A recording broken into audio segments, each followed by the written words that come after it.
चलिए sir start करते हैं। बिस्मिल्लाहिर्रहमानिर्रहीम। Welcome to the second class of CAF 1 that is financial accounting and reporting 1। Sir last class में हमने ओवरऑल कोर्स के हवाले से डिस्कशन की थी, कोर्स के कंटेंट के हवाले से, कोर्स की डिफिकल्टी लेवल के हवाले से, हमारी इस सब्जेक्ट के हवाले से क्या टीचिंग स्ट्रेटेजी होगी, क्या आईकेप के एग्जामिनर की आप लोगों से एक्सपेक्टेशन है, क्या आप लोगों की मुझसे एक्सपेक्टेशन होनी चाहिए। ये सारी बातें हमने लास्ट क्लास में ऑलरेडी डिस्कस की थी। और लास्ट क्लास में हमने अपना पहला टॉपिक, पहला standard IAS 23 that is borrowing cost start किया था। क्विक रिकैप करते कि लास्ट क्लास में हमने IAS 23 के हवाले से क्या बातें डिस्कस की थी और फिर इंशाल्लाह आज के एजेंडा को लेकर आगे चलते हैं। सर सबसे पहले आपने हमें एक थोड़ा सा ओवरव्यू दिया था one of the important accounting principle that is matching concept. हमने अपने PRC लेवल पे या अपने A लेवल की स्टडीज में कुछ दो चार अकाउंटिंग के स्टैंडर्ड्स कवर किए हैं, जिसमें से एक था IAS 16 property plan and equipment.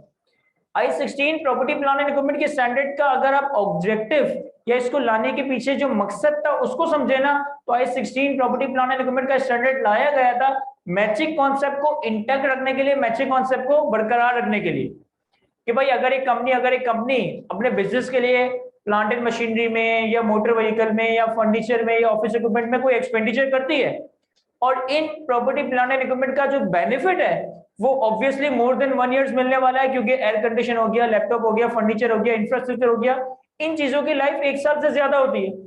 तो अगर एक कंपनी अपने बिजनेस के लिए प्लांट एंड मशीनरी में, मोटर व्हीकल में, फर्नीचर में, ऑफिस इक्विपमेंट्स में एक्सपेंडिचर करती है, खर्चा करती है, तो वो एक पीरियड का खर्चा नहीं है, बल्कि उस खर्चे के अगेंस्ट इकोनॉमिक बेनिफिट मोर देन 1 ईयर में मिल रहा है, तो हम एक्सपेंस भी एक पीरियड में नहीं बल्कि एसेट की यूजफुल लाइफ के हिसाब से रिकॉर्ड कर रहे होते हैं। भाई फॉर एग्जांपल कि अगर मैं 1 करोड़ रुपए की कोई फैक्ट्री लगाऊं और वो फैक्ट्री 5 साल तक मुझे कोई इन्वेंट्री बना के देगी जिसे मैं सेल करूंगा। अब अगर मैं 1 करोड़ रुपए को पहले ही साल एक्सपेंस आउट कर दूं और 5 साल तक सिर्फ रेवेन्यू दिखाता रहूं, तो इसका मतलब है कि पहले साल का प्रॉफिट बहुत ज्यादा अंडरस्टेट हो जाएगा और आने वाले 4 सालों का प्रॉफिट ओवरस्टेट हो जाएगा। तो हम matching concept like to like comparison किस तरह से करते हैं कि भाई जो 1 करोड़ रुपए की फैक्ट्री आपने लगाई वो डे 1 पे एक्सपेंस आउट नहीं होती, बल्कि वो पहले IAS 16 के तहत एज अ एसेट कैपिटलाइज होती है और फिर over the useful life of 5 years आपकी अकॉर्डिंगली डेप्रिशिएट हो रही होती है। ये बातें हमने ओवरऑल एक one of the important accounting concept matching concept को कवर करने के लिए डिस्कस किया था। अब IAS 23 बोरिंग कॉस्ट का जो स्टैंडर्ड बनाया गया, लाया गया, वो भी इसी माइंडसेट, इसी ऑब्जेक्टिव के तहत लाया गया कि मैचिंग कॉन्सेप्ट को इंटैक्ट रखा जाए। सबसे पहले हमने दो इंपॉर्टेंट टर्म्स देखी थी। वन इज बोरिंग कॉस्ट, जो आपके सामने स्टैंडर्ड का टाइटल ही है,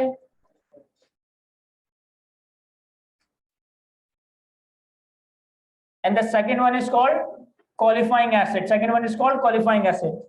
सर सबसे पहले अगर हम बोरोइंग्स की बात करें, तो एक कंपनी फंड्स मैनेज करती है, फंड्स बोरो करती है, तो इस फंड्स की मैनेजमेंट के अगेंस्ट, इन फंड्स की बोरोइंग के अगेंस्ट कंपनी को जो भी कॉस्ट इनकर करना पड़ती है वो बोरोइंग कॉस्ट है। अगर मैं तुमसे यूं सवाल पूछूं कि एक कंपनी की जिंदगी में फंड्स आते कहां से? एक कंपनी जो कि स्टार्ट हो रही है या बिजनेस कर रही है, जाहिर है कंपनी को स्टार्ट करने के लिए, कंपनी का बिजनेस ऑपरेट करने के लिए पैसों की जरूरत तो पड़ती है। तो कंपनी की जिंदगी में पैसा आता कहां से है? सर कंपनी की जिंदगी में पैसा बहुत सारी जगह से आ सकता है, लेकिन प्राइमरी इन सारे एवेन्यूज को हम दो तरह से क्लासिफाई कर रहे होते हैं। या तो कंपनी को पैसा मिल रहा होगा अपने लेंडर से, या कंपनी को पैसा मिल रहा होगा अपने शेयर होल्डर से। एक कंपनी को बनाने के लिए, कंपनी को स्टार्ट करने के लिए, कंपनी को रन करने के लिए फंड्स की जरूरत तो पड़ती है। चाहे मैं एक पान का खोखा ओपन करूं या मैं एक IQ स्कूल ऑफ फाइनेंस के नाम से कॉलेज ओपन करूं, छोटे से छोटा बिजनेस, बड़े से बड़ा बिजनेस अगर आपको स्टार्ट करना है, ऑपरेट करना है, तो आपको पैसे की जरूरत तो है। अब इस फंड्स की मैनेजमेंट के लिए, इस फंड को अरेंज करने के लिए कंपनी के पास दो ही तरह के लोग हैं। या तो कंपनी अपने लेंडर से लोन ले सकती है, या कंपनी अपने शेयर होल्डर से इन्वेस्टमेंट ले रही है। ये दोनों लोग जब कंपनी को पैसा देते हैं ना, तो फ्री में कोई भी पैसा नहीं देता। अकाउंट्स का अगर आप कॉन्सेप्ट समझे, तो अकाउंटिंग की पूरी दुनिया डेबिट क्रेडिट पे बेस्ड है। और डेबिट क्रेडिट का मतलब ही क्या है, लफ्जी मानी क्या है, लेन देन, कि there is no one way transaction in the accounting. Accounting में हर ट्रांजेक्शन में अगर एक चीज जा रही है तो बदले में कोई दूसरी चीज आ जरूर रही होगी, लेन देन चल रहा होगा। तो शेयर होल्डर हो गया या लेंडर हो गया, अगर ये दोनों लोग कंपनी को अपना पैसा दे रहे हैं तो कंपनी से बदले में कुछ ना कुछ रिटर्न एक्सपेक्ट करते हैं। अगर शेयर होल्डर कंपनी को पैसा दे रहा है तो शेयर होल्डर को भी रिटर्न चाहिए, जिसको हम कहते हैं डिविडेंड। अगर आप किसी कंपनी के शेयर्स खरीदोगे, तो ऑब्वियसली इस एक्सपेक्टेशन पे खरीदोगे कि भाई मैं इसके शेयर्स खरीद रहा हूं तो मुझे हर साल कुछ ना कुछ डिविडेंड मिल रहा हो। इसी तरीके से अगर लेंडर कंपनी को पैसा दे रहा है तो लेंडर को बदले में क्या चाहिए होगा? इंटरेस्ट। अब ये जो बोरिंग कॉस्ट का स्टैंडर्ड है, जो IAS 23 बोरिंग कॉस्ट का स्टैंडर्ड है, ये इन लेंडर से मिलने वाले पैसों की बात करता है। अगर हम अपने शेयर होल्डर से शेयर्स इशू करके उनसे पैसा ले रहे हैं तो वो कंपनी की बोरिंग्स नहीं है, उनका जिक्र यहां पे नहीं किया जाएगा। बोरिंग कॉस्ट के स्टैंडर्ड में हम कौन सी बोरिंग्स की जिक्र कर रहे हैं? सर हम उन बोरिंग की डिस्कशन करेंगे जो हम अपने लेंडर से, हम अपने क्रेडिटर से पैसा ले रहे होते हैं, उन पैसों के अगेंस्ट जो सूद दे रहे होते हैं, ये हमारी बोरिंग्स है, और इन बोरिंग के ऊपर जो हम सूद देंगे हमारी बोरिंग कॉस्ट। अच्छा, जब मैं फंड्स लोन के तौर पे बोरो करता हूं तो एक मेजर कॉस्ट तो मुझे इंटरेस्ट की फॉर्म में देनी ही पड़ती है, this is called borrowing cost. लेकिन उस फंड्स को अरेंज करने के लिए जितनी एसोसिएटेड कॉस्ट है ना, वो भी बोरिंग कॉस्ट ही है। भाई फॉर एग्जांपल, मैं एक स्टैंडर्ड चार्टर्ड बैंक में जाता हूं और स्टैंडर्ड चार्टर्ड बैंक से कहता हूं कि भाई मुझे IQ का कैंपस स्टार्ट करना है, इसके लिए मुझे 2 करोड़ रुपए का लोन चाहिए। तो बैंक कहेगा कि सही है, हम आपको 2 करोड़ रुपए का लोन दे देंगे, इस पे 20% सूद चार्ज करेंगे। तो ये जो 20% सूद है ये तो बोरिंग कॉस्ट है, लेकिन उस लोन के प्रोसेस होने में भी तो थोड़े खर्चे होंगे। हो सकता है मुझे बैंक में एप्लीकेशन फाइल करनी पड़े, बैंक की कुछ कॉर्पोरेट रिक्वायरमेंट्स को पूरा करना पड़े, कुछ एजेंट को कमीशन देना पड़े, कुछ लॉयर से डॉक्यूमेंटेशन करवानी पड़े। तो वो जितनी डॉक्यूमेंटेशन, जितनी प्रोसेसिंग, जितनी लोन प्रोसेसिंग या बैंक चार्जेस वगैरह इनकर हो रहे होंगे, वो सब मैं इनकर क्यों कर रहा हूं? ताकि मैं बैंक से लोन ले सकूं। तो ये सारी चीजें आपके लिए बोरिंग कॉस्ट कहलाई जा रही होगी। तो बोरिंग कॉस्ट की बड़ी सिंपल सी डेफिनेशन थी, that is cost associated with the borrowing of funds. एक फंड्स को बोरो करने के नतीजे में जितनी कॉस्ट आप इनकर कर रहे हो, ये सारी चीज आपके लिए बोरिंग कॉस्ट कहलाई जा रही होगी। क्या ये बात समझ आती है हमें? फिर उसके बाद हमने एक इंपॉर्टेंट टर्म देखी थी, क्वालिफाइंग एसेट। क्वालिफाइंग एसेट क्या था? सर क्वालिफाइंग एसेट का मतलब है कि कोई भी एसेट जिसको मैन्युफैक्चर करने में, जिसको कंस्ट्रक्ट करने में, जिसको प्रोड्यूस करने में सब्सटेंशियल पीरियड ऑफ टाइम लग रहा हो। कोई भी एसेट जिसको मैन्युफैक्चर करने में, कंस्ट्रक्ट करने में, प्रोड्यूस करने में अगर सब्सटेंशियल पीरियड ऑफ टाइम लग रहा है तो इसका मतलब है कि वो एसेट क्वालिफाइंग एसेट है। जरूरी नहीं है कि qualifying asset property plant and equipment ही हो सकता है कि ये प्रॉपर्टी प्लांट एंड इक्विपमेंट हो सकता है कि आपकी इन्वेंट्री हो सकता है ये आपका इंटेंजिबल एसेट हो। मैं एक्सप्लेन करता हूं ये क्या है। देखो फॉर एग्जांपल कि अगर एक कंपनी है लेस जो चिप्स बनाती है, उसका प्रोसेसिंग टाइम कितना होता होगा? हार्डली शायद 1 घंटा या उससे भी कम। कि भाई 1 घंटे के अंदर अंदर आलू धुल जाते होंगे, कट जाते होंगे, फ्राई होके पैक हो जाए। तो लेस कंपनी के लिए वो जो चिप्स बना रही है वो उसकी इन्वेंट्री है, लेकिन वो क्वालिफाइंग एसेट नहीं है। लेकिन इसी तरह फॉर एग्जांपल कि कोई car manufacturing company, for example Rolls Royals. वैसे तो अगर मैं खैबर मेहरान की बात करूं तो ये भी 2-2 3-3 महीने में तैयार हो जाती होंगी, लेकिन अगर कोई हाई ब्रांडेड कार है रोल्स रॉयल्स की अगर हम बात करें तो हो सकता है कि उसको बनाने में 7-8 महीनों का टाइम लगता हो। तो ये भी एक क्वालिफाइंग एसेट है। फॉर एग्जाम्पल एक कंपनी जो कि ट्रैक्टर्स बना रही है तो ये भी एक क्वालिफाइंग एसेट है। फॉर एग्जाम्पल एक बिल्डर है, बिल्डर का काम क्या है कि बिल्डिंग्स बना के बेचना। तो बिल्डर के पर्सपेक्टिव से वो building property plant and equipment है या इन्वेंट्री है? सर मैंने IQ के लिए बिल्डिंग खरीदी, मेरे लिए इन्वेंट्री है, प्रॉपर्टी प्लांट एंड इक्विपमेंट है? मेरे लिए तो ऑब्वियसली ये प्रॉपर्टी प्लांट एंड इक्विपमेंट है। लेकिन अगर एक बिल्डर एंड डेवलपर है जिसका काम ही है कि वो बिल्डिंग्स बना के बेचता है, तो उसके लिए बिल्डिंग क्या होगा? सर उसके लिए building property plant and equipment नहीं है, उसके लिए बिल्डिंग इन्वेंट्री की डेफिनेशन याद है हमें? गुड्स प्रोड्यूस्ड और purchase for sale in the ordinary course of business. जो चीजें आप बनाते हो या जो चीजें आप खरीदते हो अपने ऑर्डिनरी कोर्स ऑफ बिजनेस में सेल करने के लिए, ये आपकी इन्वेंट्री है। तो मुर्तजा कायद के लिए, IQ स्कूल ऑफ फाइनेंस के लिए शायद ये building property plant and equipment है, क्योंकि मैंने बिल्डिंग बेचने के लिए नहीं खरीदी या बेचने के लिए नहीं बनाई। सर्विसेज देने के लिए बनाई है, लेकिन एक बिल्डर के लिए ऑब्वियसली बिल्डिंग इन्वेंट्री कराई जाएगी क्योंकि उसने बिल्डिंग बनाई होगी बेचने के लिए। तो अब अगर एक बिल्डर है और वो बिल्डिंग बना रहा है तो ऑब्वियसली इसमें 1 साल से ज्यादा, 2 साल 3 साल का टाइम लगा होगा। तो qualifying asset can be property plant and equipment, qualifying asset can also be inventory. इसी तरीके से मैंने यहाँ पे नया टर्म लिखा है इंटेंजिबल एसेट। इंटेंजिबल एसेट की अगर हम लफ्जी माने वो एसेट जिसे छुआ ना जा सके, जिसकी कोई फिजिकल फॉर्म ना हो। तो बहुत सारी जो सॉफ्टवेयर कंपनीज होती हैं, आईटी कंपनीज होती हैं, वो आप लोगों को आपकी पसंद की ऐप बना के देती है, सॉफ्टवेयर बना के देती है, डिफरेंट तरह की वेबसाइट्स बना के देती है। तो हो सकता है कि किसी सॉफ्टवेयर की कोडिंग करने में, किसी ऐप को डेवलप करने में भी सब्सटेंशियल पीरियड ऑफ टाइम लगे, तो ये भी क्वालिफाइंग एसेट हो सकता है। इवन इंटेंजिबल एसेट को अकाउंट फॉर करने के लिए एक सेपरेट अकाउंटिंग स्टैंडर्ड है IAS 38 के नाम से, जो कि हम FER में नहीं, लेकिन हम जब नेक्स्ट लेवल FER 2 लेवल पे आ जाएंगे तो कवर करेंगे कि इंटेंजिबल एसेट्स की अकाउंटिंग कैसे होती है। PRC लेवल पे और FR1 लेवल पे तो आपने property plant and equipment cover किया है, PRC लेवल पे तो आपने इन्वेंट्री कवर किया है, लेकिन जब हम FER 2 में आएंगे तो इंटेंजिबल भी कवर करेंगे। अभी बताने का मकसद ये है कि कोई भी क्वालिफाइंग एसेट का मतलब है कि वो एसेट जिसको मैन्युफैक्चर, प्रोड्यूस या कंस्ट्रक्ट करने में अगर सब्सटेंशियल पीरियड ऑफ टाइम लग रहा है तो ये एसेट आपका क्वालिफाइंग एसेट कंसिडर किया जाएगा। अब सब्सटेंशियल पीरियड को अकाउंटिंग के स्टैंडर्ड से डिफाइन नहीं किया कि व्हाट इज सब्सटेंशियल पीरियड। यहाँ पे हम अपनी जजमेंट को इस्तेमाल कर रहे होंगे, असेसमेंट को इस्तेमाल कर रहे होंगे। एग्जाम पर्सपेक्टिव से कहूं तो अगर किसी एसेट को बनाने में मोर देन 6 मंथ्स लग रहे हैं तो हम समझेंगे ये सब्सटेंशियल पीरियड है और हम इसे क्वालिफाइंग एसेट कैटेगराइज कर रहे होंगे। अब हम बात करते हैं IAS 23 के ऑब्जेक्टिव की। फाइज माइक नहीं चल रहा। अब हम बात करते हैं IAS 23 के ऑब्जेक्टिव की।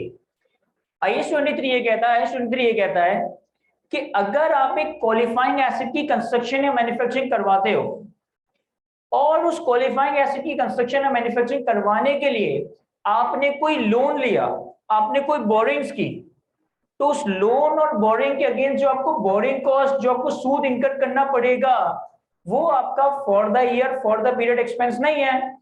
चूंकि लोन लिया गया था क्वालिफाइंग एसेट को बनाने के लिए, क्वालिफाइंग एसेट को मैन्युफैक्चर करने के लिए, तो उस बोरिंग के ऊपर जो भी बोरिंग कॉस्ट, उस बोरिंग के ऊपर जो भी इंटरेस्ट कॉस्ट आएगी, ये भी एसेट का कॉस्ट का पार्ट बन जाएगी।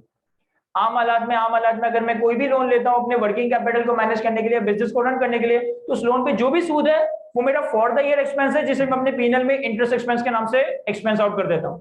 लेकिन अगर एक बोरिंग की जा रही है इस इंटेंशन से, इस नियत से कि उससे कोई क्वालिफाइंग एसेट बनाना है, तो इस लोन के ऊपर जितना भी सूद आएगा ये as a borrowing cost expense out नहीं होगा, बल्कि एसेट की कॉस्ट में कैपिटलाइज हो जाएगा।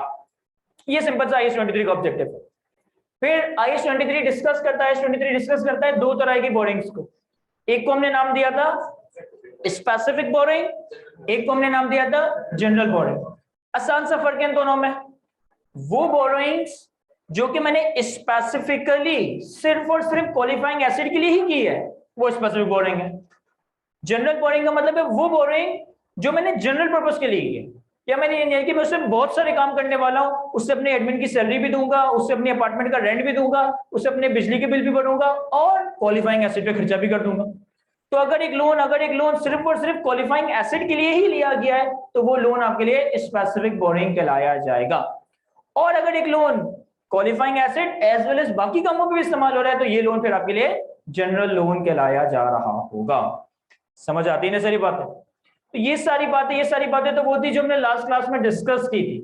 फिर मैंने आपको ये बताया था कि स्पेसिफिक बोरिंग के केस में borrowing cost to be capitalised कैसे कैलकुलेट करते हैं, borrowing cost to be capitalised कैसे कैलकुलेट करते हैं। सर दो चीजों का difference, number 1 interest on specific borrowing, कि आपको स्पेसिफिक बोरिंग पे कितना बोरिंग कॉस्ट इनकर करना पड़ा, लेस अगर स्पेसिफिक बोरिंग का कुछ पैसा कुछ अरसे के लिए फारिग रह जाता है, अगर स्पेसिफिक बोरिंग का कुछ पैसा टेम्परेरीली बच जाता है तो उसको इन्वेस्ट करके अगर कोई इंटरेस्ट इनकम आती है तो ये आपकी बोरिंग कॉस्ट भी कैपिटलाइज से रिड्यूस हो रही होगी। क्या ये बातें याद आ रही है हमें? सर मैं चाहता हूं अपने IAS 23 के हैंडआउट पे आए, जरा कुछ बातें रीड करते हैं।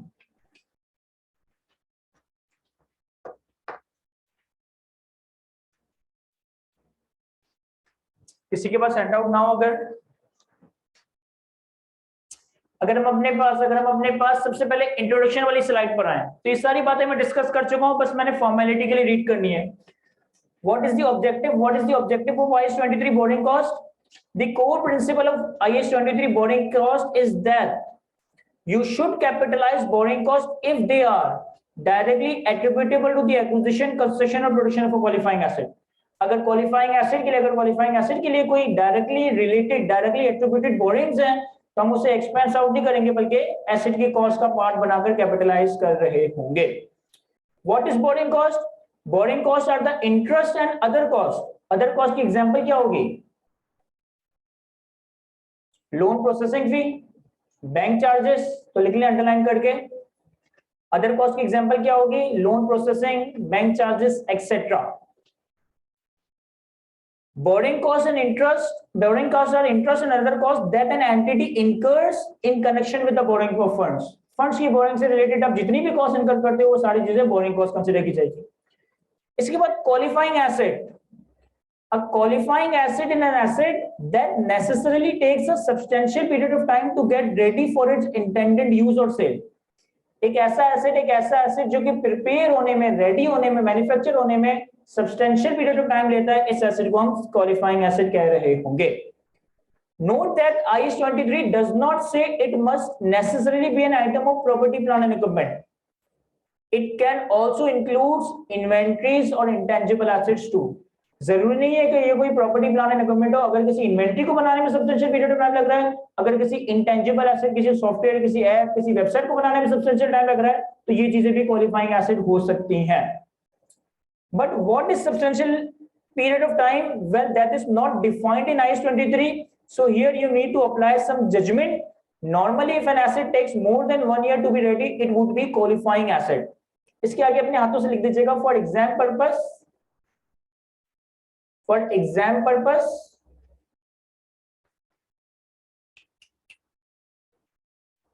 तो मुझे बोले तो सही, ये भी रहने दें आपका ही। For exam purpose more than 6 years 6 months। Exam में आपके सवाल कुछ ऐसे भी हैं कि एक एसेट 7-8 महीने 10 महीने में रेडी हो रहा है, तो हम उस एग्जाम के लिए क्वालिफाइंग एसेट ही कंसिडर कर रहे होंगे। फिर हमारे पास नेक्स्ट स्लाइड पे borrowing cost eligible for capitalisation, इसको मैं भी रीड नहीं कर रहा। उससे अगली स्लाइड पे आओगे तो तुम्हारे पास आ रहा है दो तरह की बोरिंग्स, एक स्पेसिफिक बोरिंग, एक जनरल बोरिंग। मैंने दोनों का मतलब तो बता दिया, लेकिन मैं फिलहाल सिर्फ स्पेसिफिक बोरिंग को रीड कर रहा हूं। When a specific loan is taken in order to obtain a qualifying asset, the borrowing cost eligible for capitalisation are the actual borrowing cost incurred on that borrowing during the period less any investment income on temporary investment of those borrowings। हमने last class में एक simple सा सवाल किया था कि हमने एक एसेट को बनाने के लिए, एक एसेट को कंस्ट्रक्ट करने के लिए 50 मिलियन का लोन लिया, तो 50 मिलियन के लोन पे जो भी सूद है वो हमारा कैपिटलाइज होगा। लेकिन वो 50 मिलियन का खर्चा मैंने एक साथ नहीं किया था। पहले मेरे ख्याल 25 मिलियन का खर्चा किया था, फिर 4 महीने बाद 15 मिलियन का खर्चा किया था, फिर 5 महीने बाद 10 मिलियन का खर्चा किया था। तो शुरू के 4 महीने जो मेरे पास फंड्स बचे उसको मैंने कहीं इन्वेस्ट कर दिया, अगले 5 महीने जो मेरे पास मजीद फंड बचे उसे मैंने कहीं इन्वेस्ट कर दिया। तो इन फंड्स को इन्वेस्ट करके जो मेरे पास इनकम आएगी, जो टेम्पररी इन्वेस्टमेंट इनकम आएगी, उसे मैं बोरिंग कॉस्ट पे कैपिटलाइज से रिड्यूस कर रहा होगा। अब अगर आप नेक्स्ट स्लाइड पर आए, ये बड़ी इंपॉर्टेंट स्लाइड है, पीरियड ऑफ कैपिटलाइजेशन। कि आपने कौन से पीरियड की, आपने कौन से महीनों की, कौन से दिनों का सूद कैपिटलाइज करना है, आपने कौन से महीने, कौन से दिनों का बोरिंग कॉस्ट अपने एसेट की कॉस्ट में कैपिटलाइज करना है। यहां पे आ रहा है commencement of capitalisation, suspension of capitalisation and cessation of capitalisation.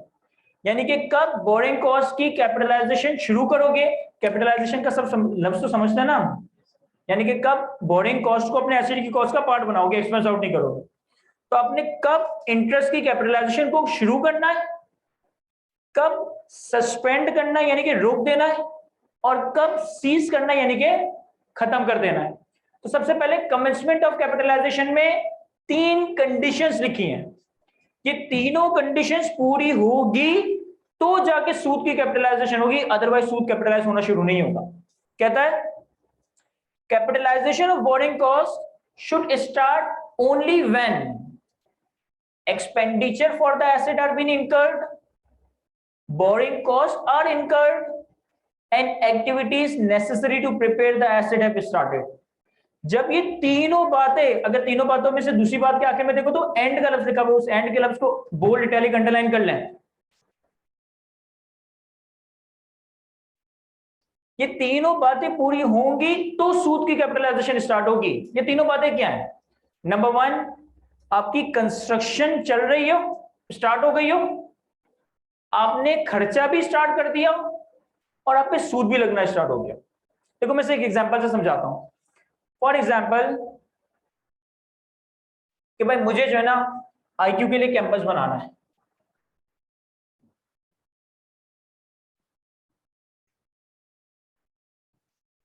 अब मैंने कैंपस बनाने के लिए कॉन्ट्रैक्टर को अपॉइंट किया और कॉन्ट्रैक्टर ने कहा कि सही है, मैं आपके कैंपस की कंस्ट्रक्शन का काम स्टार्ट कर दूंगा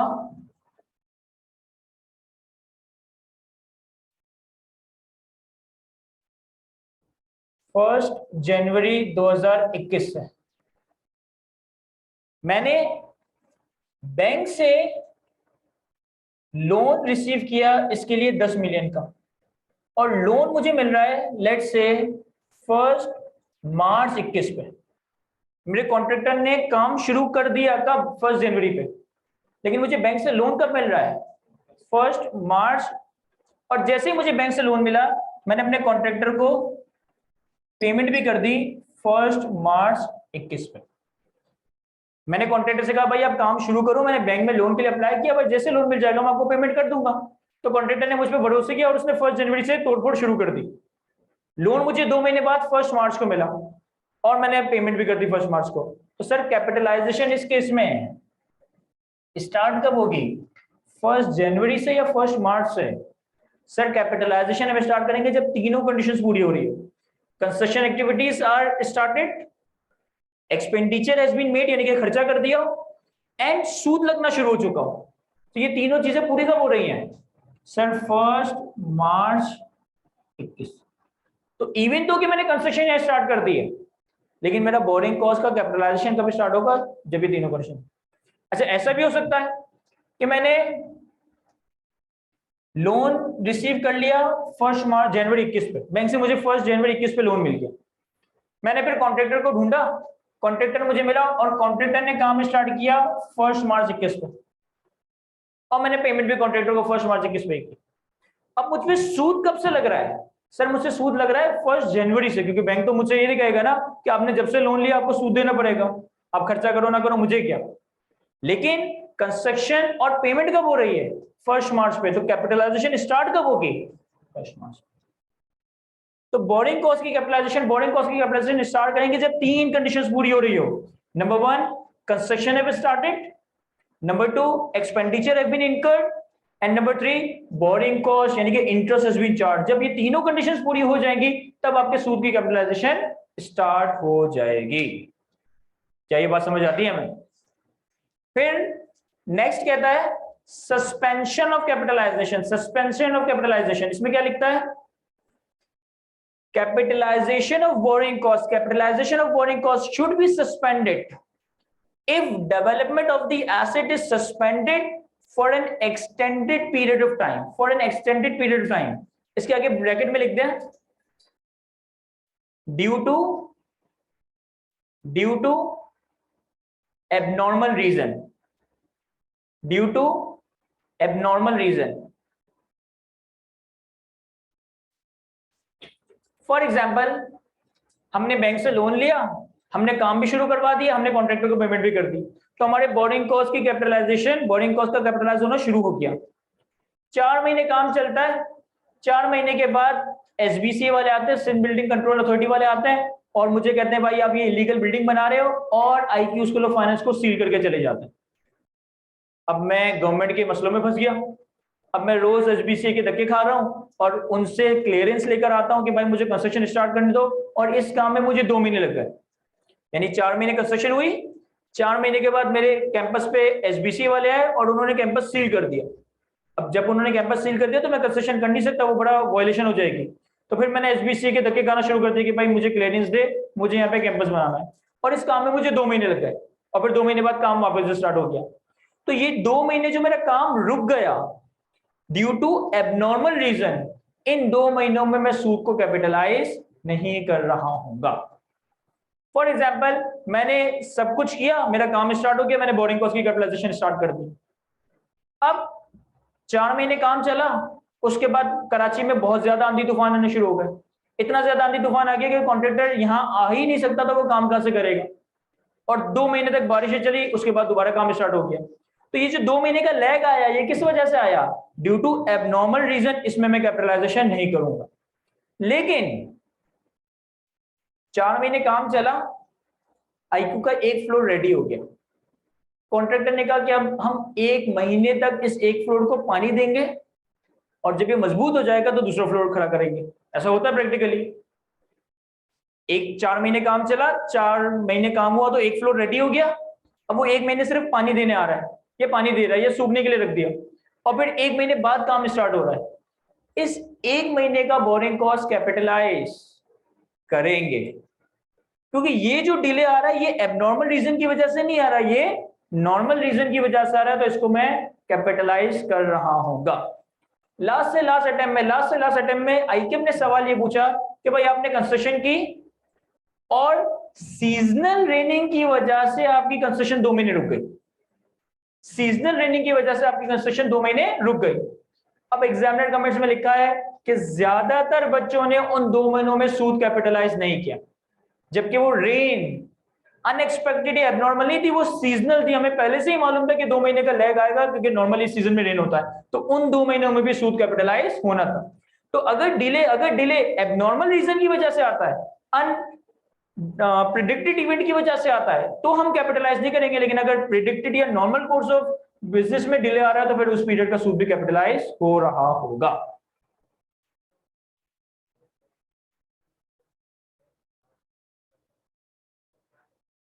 सर इन्होंने बड़ा जबरदस्त सवाल पूछा। मैंने बैंक से लोन लिया, कॉन्ट्रैक्टर को अपॉइंट किया, काम शुरू करवा दिया, सूद कैपिटलाइज करना शुरू कर दिया। 4 महीने तक काम चला, 4 महीनों का सूद मैंने कैपिटलाइज किया। 4 महीने बाद एबनॉर्मल रेन हो गई या एसबीसी ने आके आईक्यू का कैंपस सील कर दिया और 2 महीने जाया हो गए इस चक्करों में। आप ये कह रहे हो कि इन 2 महीनों का सूद कैपिटलाइज नहीं करना, तो फिर इन 2 महीनों के सूद का करेंगे क्या? एक्सपेंस आउट कर देंगे। जिन पीरियड में देखो सूद या तो कैपिटलाइज होगा या एक्सपेंस आउट होगा, तो अगर उन 2 महीनों में मैं बोरिंग कॉस्ट को कैपिटलाइज नहीं कर रहा, तो उन 2 महीनों का इंटरेस्ट मैं पीएनएल में एक्सपेंस आउट कर दूंगा। क्या ये बात समझा पा रहा हूं मैं आप? बस लास्ट बात, उसके बाद हम सवाल देखते हैं। सबसे पहले कमिटमेंट ऑफ कैपिटलाइजेशन में हमने देखा capitalisation of borrowing cost should start only when expenditure for the asset are been incurred, borrowing costs are been incurred, and activity necessary to prepare the asset have started. Suspension of borrowing capitalization में हमने देखा capitalization of borrowing cost should be suspended if development of the asset is suspended for an extended period of time. और cessation of capitalization में हमने देखते हैं capitalization of borrowing cost should cease when the asset is substantially completed. The costs that have already been capitalized remain the part of the cost, but no additional borrowing cost may be capitalized. अब ये समझिएगा, हमने boring cost की capitalisation start की जब 3 conditions पूरी हुई, खर्चा कर दिया, सूद लग गया और कंस्ट्रक्शन स्टार्ट हो गई। हमने बोरिंग कॉस्ट की कैपिटलाइजेशन को वक्ती तौर पर रोक दिया अगर हमारा काम भी अबनॉर्मल रीजन की वजह से रुक गया। अब बोरिंग कॉस्ट की कैपिटलाइजेशन को कब परमानेंटली रोकना है? जब आपका एसेट सब्सटेंशियली कंप्लीट हो जाएगा। जब एसेट आपका सब्सटेंशियली कंप्लीट हो गया, अब आप बोरिंग कॉस्ट की कैपिटलाइजेशन को रोक दोगे, इसके बाद फर्दर कैपिटलाइजेशन नहीं होगी। भाई फॉर एग्जांपल, मैंने आईक्यू के कैंपस के लिए 5 साल का लोन लिया, बैंक से 1 करोड़ रुपए लिए, मैंने कहा बैंक को 5 साल के बाद दूंगा। कैंपस कंस्ट्रक्ट करवाया, कैंपस 1 साल में कंस्ट्रक्ट हो गया, लेकिन लोन मेरा 5 साल का है, तो मुझे लोन पे सूद देना कितना है? 5 सालों का। तो सिर्फ 1 साल का सूद कैपिटलाइज होगा, 1 साल बाद एसेट रेडी हो गया, अब कैपिटलाइजेशन फर्दर नहीं होगी। बाकी के 4 सालों का जो सूद है वो मतलब पीएनएल में एक्सपेंस आउट ही हो रहा होगा। क्या ये बातें यहां तक समझ आती है हमें? अगर हम अपने पास बोरिंग कॉस्ट के प्रेजेंटेशन के बाद प्रैक्टिस क्वेश्चंस पर आए, तो हमारे पास एक सेकंड प्रैक्टिस क्वेश्चन आ रहा है मनी लिमिटेड के नाम से।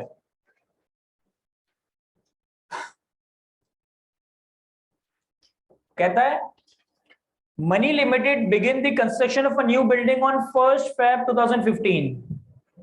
मिल गया हमें सवाल। Money limited begin the construction of a new building on 1 Feb 2015। Construction cost incurred in 2015 what paid us follow. हमने एक बिल्डिंग की कंस्ट्रक्शन स्टार्ट की है 1 Feb पे, और पेमेंट कब कब की है? 1 Feb पे 5 लाख रुपए पे किए, 1 जुलाई को 6 लाख रुपए पे किए, और 1 नवंबर को 8 लाख रुपए पे किए। The construction of the building ended on 1 दिसंबर 2015, और 1 दिसंबर 2015 पे बिल्डिंग की कंस्ट्रक्शन कंप्लीट हो गई। When the building was complete and ready for its intended use, the building is to be depreciated over 10 years to a nil residual value using the straight line method। कह रहा है जो भी building आपकी ready हुई है ना, उसकी 10 साल की लाइफ है, जीरो रेजिडुअल वैल्यू है, for the purpose of depreciation हमें बता रहा है। The construction was financed by a loan of 1.9 million from Cash Limited. The loan was raised on 1 January 2015 specifically to facilitate the construction of a building। कह रहा है ये boring, ये जो क्वालिफाइंग एसेट हमने बनाया है, जिसकी कंस्ट्रक्शन हमने स्टार्ट की 1 Feb पे, और 3 डेट्स पे 5 लाख, 6 लाख और 8 लाख रुपए पे किए। इसके लिए हमने लोन कब ले लिया? 1 Feb पे नहीं, एक महीने पहले 1 जनवरी पे। The construction was financed by way of loan. हमने 19 लाख रुपए का लोन लिया 1 जनवरी पे। The interest is 25% per annum, और इस लोन के ऊपर इंटरेस्ट कितना है? 25%। There were no capital repayment during the year. इसका मतलब समझ आता है हमें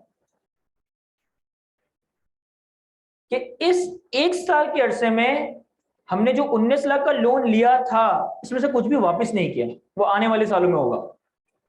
surplus fund were invested at 20% per annum, interest is compounded annually. कह रहा है जो आपके पास फंड बच जाएंगे ना, उसे आप 20% पे इन्वेस्ट कर दो। मैंने आपको ये बात बताई कि प्रैक्टिकली अगर आप लोन लेने जाते हो तो आपको ज्यादा सूद चार्ज होगा, और जब आप बैंक में या किसी जगह पे इन्वेस्ट करते हो तो आपको कम सूद मिलेगा। क्योंकि अगर मुझे इन्वेस्टमेंट पे ज्यादा सूद मिले ना, तो फिर मुझे तो बिजनेस करने की जरूरत ही नहीं है। मैं बैंक से बहुत सारा लोन लेके उसको इन्वेस्ट कर दूं, यहां से सूद आएगा, कुछ रखूंगा, कुछ पे कर दूं। तो मैं लोन 25% पे ले रहा हूं, लेकिन मुझे इनकम कितने पे अर्न होगी? 20% पे। The building is qualifying asset for the purpose of IAS 23। Requirement में कहता है calculate the amount of borrowing cost that is eligible for capitalisation during the year ended 31 December 2015। Calculate depreciation for the year ended 31 December 2015। Calculate the carrying amount of the building as at 31 December 2015। जरा खुद से solve करने की कोशिश करते हैं sir. यहां देखिएगा, मैं सॉल्व करवाता हूं। एक चीज बोरिंग कॉस्ट के सवाल को सॉल्व करने से पहले आपने लाजमी करनी है कि आपने टाइमलाइन जरूर बनानी है। टाइमलाइन बना ली ना अगर प्रॉपर, तो आपका 50% सवाल तो वैसे ही सॉल्व हो जाएगा। आपने टाइमलाइन जरूर बनानी है, उसके बाद हम कैलकुलेशन स्टार्ट करेंगे। रीजन मीन कि वंस आपने टाइमलाइन बना ली तो आपकी 50% कैलकुलेशन तो वैसे ही मैनेज हो जाती है। तो हमारा इस सवाल में जो रेलेवेंट ईयर है वो 2015 है। Question number 2, money limited. अब अगर टाइमलाइन बनाओ तो साल हमारा स्टार्ट होगा 1 जनवरी 15 से।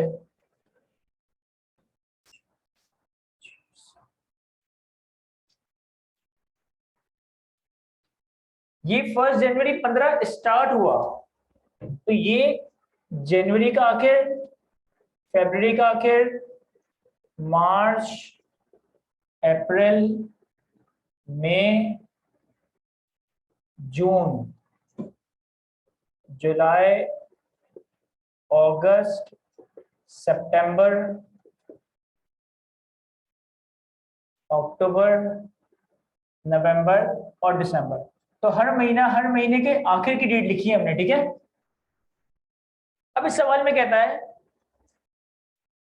Money limited begin the construction of a new building on 1 Feb 2015। Construction start कब हो रही है हमारी? 1 Feb 2015, यानी कि जनवरी के आखिर में यहां पे। और टेबल से नीचे जो पैरा लिखा है, सेकंड पैरा लिखा है, उसमें लिखा हुआ है the construction of the building ended on 1 दिसंबर 15। तो ये 31 दिसंबर 15 है, ये 30 नवंबर 15 या 1 दिसंबर 15, एक ही बात। तो यानी कि कंस्ट्रक्शन आपकी यहां स्टार्ट हुई है, यहां एंड हो रही है। तो इसका मतलब है कि पहले महीने और आखिरी के महीने, इस महीनों में तो कंस्ट्रक्शन ही नहीं हुई, और इस महीनों में कंस्ट्रक्शन ही नहीं हुई तो इन महीनों का बोरिंग कॉस्ट कैपिटलाइज भी नहीं होगा। फिर आपसे कहता है construction cost incurred in 2015 were paid as follow. आपने 5 लाख, 6 लाख और 8 लाख रुपए की पेमेंट की है 1 Feb, 1 जुलाई और 1 नवंबर पे। तो अगर मैं एक्सपेंडिचर पेड, हमने 1 Feb पे 5 लाख की पेमेंट की, यानी कि यहां पे 5 लाख रुपए पे किया। हमने 1 जुलाई पे 6 लाख की पेमेंट की। अब काउंट देखिए कैसे करना है, जनवरी, फरवरी, मार्च, अप्रैल, मई, जून, जुलाई, ये जुलाई का महीना है और हमने जुलाई के शुरू में पेमेंट की है 6 लाख रुपए की। जुलाई का महीना तो जुलाई के शुरू में, यानी कि हमने यहाँ पे 6 लाख की पेमेंट की। और फिर हमने 1 नवंबर पे 8 की पेमेंट की, 8 लाख की। तो जुलाई, अगस्त, सितंबर, अक्टूबर, नवंबर, ये नवंबर का महीना है और 1 नवंबर को पेमेंट की है, यानी कि यहाँ पेमेंट की है।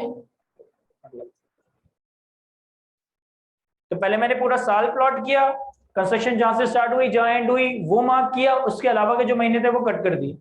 फिर जो जो पेमेंट थी उनको रेलेवेंट डेट पे प्लॉट कर दिया। फिर कहता है the construction was financed by a loan of 1.9 million from cash limited. The loan was raised on 1 January 2015। Loan हमने कब लिया है? 1 जनवरी 2015 पे। To facilitate the construction of a building and the loan is interest rate is 25%.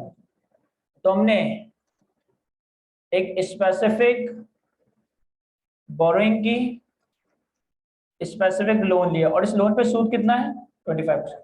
अब loan मैंने लिया है यहाँ पे 19 लाख रुपए का, तो मैंने 19 लाख रुपए का लोन 1 जनवरी पे ले लिया, ना कंस्ट्रक्शन अभी स्टार्ट हुई है ना मैंने कॉन्ट्रैक्टर को पेमेंट की है। तो इसका मतलब है कि ये 19 लाख रुपए मेरा सरप्लस फंड है। एक महीना वो सरप्लस फंड ही रहा। एक महीने बाद मैंने उस 19 लाख रुपए में से कितनी पेमेंट कर दी? 5 लाख रुपए। तो अब मेरे पास एक महीने बाद सरप्लस फंड कितना हो गया? 14 लाख। फिर 1 2 3 4 5, 5 महीने के बाद मैंने मजीद कितनी पेमेंट कर दी? 6 लाख की। तो अब मेरे पास कितने रह गए? 8 लाख। फिर 1 2 3 4 महीने बाद मैंने 8 लाख की पेमेंट कर दी, तो अब मेरे सरप्लस फंड कितने रह गए? तो मैंने सवाल का जितना डेटा था पहले उसको टाइमलाइन में फिट कर देना, और आपने इसको प्रॉपर बना लिया ना, आपका 50% सवाल तो वैसे ही सोल्व हो गया। पहले मैंने टाइमलाइन ड्रॉ की, कंस्ट्रक्शन कब स्टार्ट हुई, कब एंड हुई, कब खर्चा हुआ, कब लोन लिया और कितना कितना सरप्लस फंड मेंटेन हुआ। अब अपने पास एक बात उर्दू में लिखे है, अपने पास मतलब इंग्लिश में लिख ले, मैं उर्दू में बोल रहा हूं। जिस पीरियड में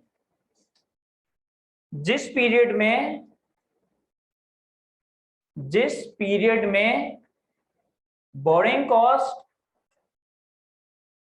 जिस पीरियड में बोरिंग कॉस्ट कैपिटलाइज नहीं होगी, जिस पीरियड में बोरिंग कॉस्ट कैपिटलाइज नहीं होगी, उस पीरियड में सरप्लस फंड, उस पीरियड में सरप्लस फंड पे आने वाली इन्वेस्टमेंट इनकम, जिस पीरियड में बोरिंग कॉस्ट कैपिटलाइज नहीं होगी उस पीरियड में सरप्लस फंड पे आने वाली investment income, borrowing cost to be capitalised, borrowing cost to be capitalise को रिड्यूस या कम नहीं कर सकती। जिस पीरियड में बोरिंग कॉस्ट कैपिटलाइज नहीं होगी कॉमा, उस पीरियड में सरप्लस फंड पे आने वाली temporary income, investment income, borrowing cost भी कैपिटलाइज को रिड्यूस या कम नहीं कर सकती है। जिस पीरियड में बोरिंग कॉस्ट कैपिटलाइज नहीं होगी कॉमा, उस पीरियड में सरप्लस फंड पे आने वाली इन्वेस्टमेंट इनकम बोरिंग कॉस्ट भी कैपिटलाइज को रिड्यूस नहीं कर सकती। पढ़ के समझ आ रहा है? मैं यहां पे मैं ये कह रहा हूं कि जिस पीरियड का तुम सूद कैपिटलाइज नहीं कर रहे, जिस पीरियड का तुम सूद अपने एसेट की कॉस्ट का पार्ट नहीं बना रहे, उस पीरियड में अगर तुमने कोई अमाउंट इन्वेस्ट किया और तुम्हारे पास इन्वेस्टमेंट इनकम आई, तो वो भी borrowing cost to be capitalise को रिड्यूस नहीं करेगी, वो इन्वेस्टमेंट इनकम भी तुम्हारे पीएनएल में रिकॉर्ड हो जाएगी। अगर मैं इन 12 महीनों को देखूं तो ये जो बात मैंने उर्दू में लिखवाई ये कौन से वाले महीने के लिए रेलिवेंट है? सर पहले महीने के लिए। पहले महीने में मेरे पास 19 लाख रुपए का सरप्लस फंड है, लेकिन पहले महीने की मैं बोरिंग कॉस्ट कैपिटलाइज ही नहीं कर रहा, और चूंकि बोरिंग कॉस्ट कैपिटलाइज नहीं कर रहा तो इस 19 लाख रुपए जो मेरी इनकम आएगी ये बोरिंग कॉस्ट भी कैपिटलाइज को रिड्यूस नहीं कर रही होगी। क्या ये समझ आता है? अब यहां देखिए वर्किंग करता है। सबसे पहले हम कैलकुलेट करते हैं borrowing cost to be capitalised. Sir 19 lakh रुपए का लोन है, कितने परसेंट पे? 25%। कितने महीनों के लिए लोन है? सर 1 जनवरी पे लोन लिया था और 31 दिसंबर पे, तो लोन तो पूरे 12 महीनों का है, लेकिन इन 12 महीनों में से कितने महीनों का सूद कैपिटलाइज करना है? सर पहले महीने का नहीं करना, आखिरी के महीने का नहीं करना, तो यहां से यहां काउंट करो तो कितना बनेगा? 10 महीने। तो इस 19 लाख रुपए के लोन पे 10 महीने का सूद कैपिटलाइज होना।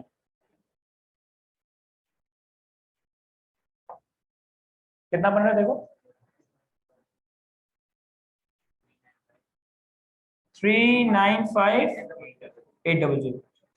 अब लोन 12 महीनों का है, सूद 12 महीनों का देना है, कैपिटलाइज कितना कर रहा हूं? सिर्फ 10 महीनों का।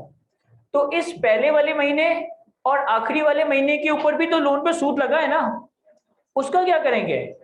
सर उसे एक्सपेंस आउट करेंगे। तो इसी के पैरेलल मैं पीएनएल भी ड्रॉ कर लेता हूं।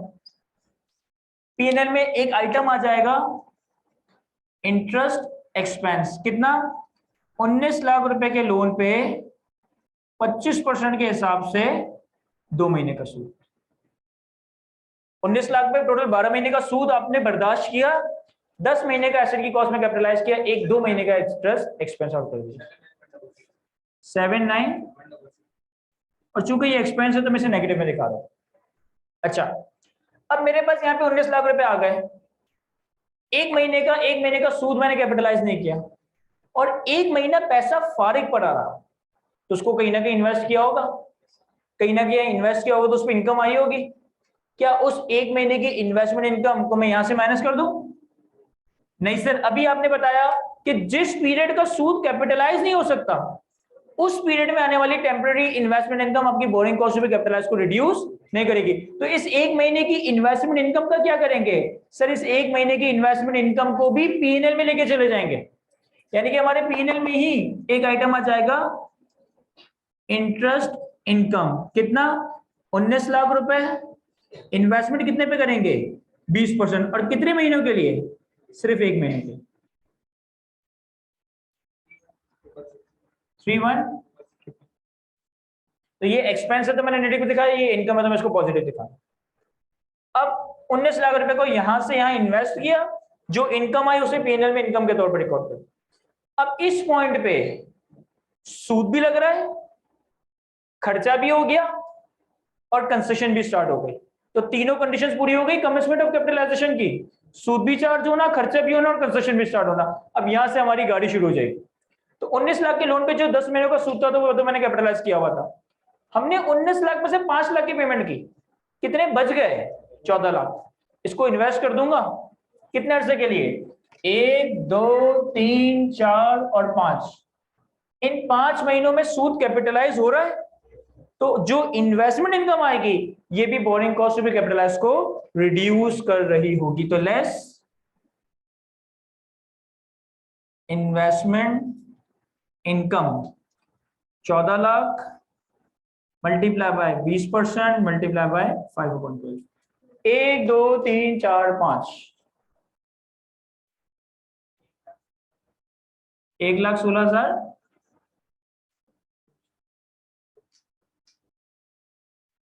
फिर 14 लाख यहाँ पे थे, 5 महीनों के लिए इन्वेस्ट कर दिए। अब 5 महीने बाद 1 जुलाई पे मजीद पेमेंट करनी पड़ रही है, कितनी? 6 लाख। फिर कितना पैसा बच गया? 8 लाख। तो इस 8 लाख को इन्वेस्ट कर दूंगा कितने महीनों के लिए? 1 2 3 4। तो इस 8 लाख रुपए पे 20% से इनकम आएगी 4 महीनों के लिए 53। और फिर हमने 8 लाख की पेमेंट की तो हमारे पैसे ही खत्म हो गए, तो अब मजीद इन्वेस्टमेंट नहीं हो सकते। तो ये 19 लाख के लोन पे 10 महीने का सूद, ये 14 लाख इन्वेस्ट किए 5 महीने के लिए, ये 8 लाख रुपए इन्वेस्ट किए 4 महीनों के लिए, तो हमारे पास net boring cost to be capitalised है ये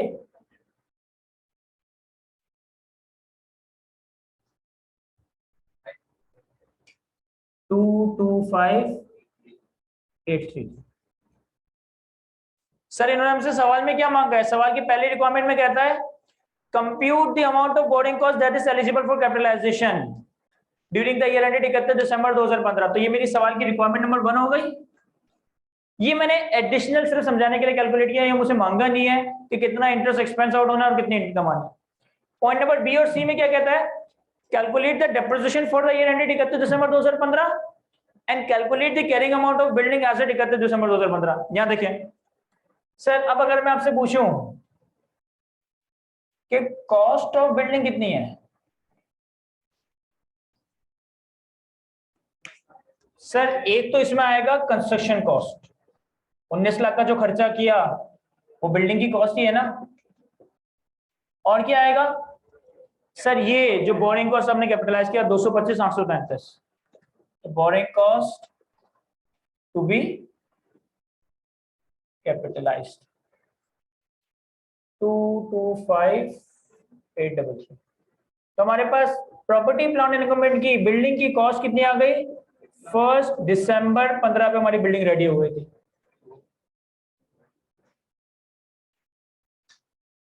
अब 1 दिसंबर 15 पे बिल्डिंग रेडी हो गई तो 1 महीना बिल्डिंग इस्तेमाल या अवेलेबल फॉर यूज भी थी, तो वो डेप्रिशिएट भी होगी। डेप्रिसिएशन स्ट्रेट लाइन मेथड से जानते हैं ना थोड़ा बहुत? तो कोई ऐसा है जिसे डेप्रिसिएशन पता ही ना हो, straight line, reducing balance method वगैरह? वैसे तो हम पढ़ेंगे इसको FR 1 में डिटेल में, इसके बाद अगले स्टैंडर्ड आई 16 में। डेप्रिसिएशन कैसे कैलकुलेट होगा सर? 2125833 की कॉस्ट, सवाल में बताया कि इसकी रेजिडेंट वैल्यू कितनी है? 0, यूजफुल लाइफ कितनी है? 10। तो डेप्रिसिएशन आ जाएगा? नहीं, ये तो पूरे साल का आएगा ना। हमें डेप्रिसिएशन कितना चाहिए? सिर्फ 1 महीने का, तो मल्टीप्लाई बाय 1/4। ये हमारे पास आ गया कैरिंग अमाउंट 31 दिसंबर। कितना आ रहा है डेप्रिसिएशन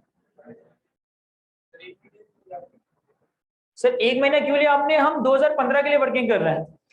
1 दिसंबर पे ये बिल्डिंग कंप्लीट हुई है, तो इस साल में सिर्फ ये 1 महीना बिल्डिंग अवेलेबल फॉर यूज थी। कितना था? 17। तो हमारे पास ईयर एंड पे कैरिंग वैल्यू कितनी आ जाएगी? 2।